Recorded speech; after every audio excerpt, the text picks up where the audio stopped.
উনি আজকে গেছিলেন এক এসআইআর বন্ধ করতে 3 দিন ধরে, ফেল, বিগ জিরো। উনি মাইক্রো অবজারভার হাঁটাতে গেছিলেন, আপাতত সেই চেষ্টাতে কোনো ফলপ্রসূ ফল উনি নিয়ে আসতে পারেননি। 3, আধারকে তিনি নাগরিকত্বের প্রমাণ হিসেবে করতে চেয়েছিলেন, নিজেও আগ বাড়িয়ে মিস্টার দেওয়ানকে থামিয়ে দিয়ে সওয়াল করেছেন, বলেছেন সওয়াল ঠিক নয়, আবেদন। অসম্ভব এক উচ্চমানের ইংরেজি, সেই ইংরেজি শুনলে আমাদের মাথা খারাপ হয়ে যাবে। কল্যাণ ব্যানার্জি না থাকলে তো সবই ফাউল হচ্ছিল দেখছিলাম, এমনকি জাজের মহামান্য একজন বিচারপতির নামও ভুল বলছিলেন, কল্যাণ ব্যানার্জি কারেকশন করালেন। এটা বাংলার ক্ষেত্রে লজ্জা। লিমিটেশন থাকতে পারে, বাংলাতে বলতে কেউ আপত্তি করেনি, বাংলা মিডিয়াম থেকে পড়ে গেছেন, অনুবাদক রাখুন।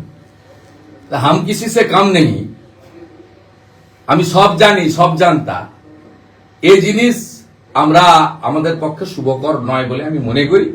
তাই আজকে মমতা বন্দ্যোপাধ্যায়ের মুভ, অতি সক্রিয়তা, উনি যে নির্বাচনে হারবেন, উনি যে ভারতীয়দের উপর বিশ্বাস করছেন না, উনি যে বাংলাদেশি মুসলিম অনুপ্রবেশকারী রোহিঙ্গাদের বাঁচাতে চাইছেন, পরিষ্কার হয়ে গেছে।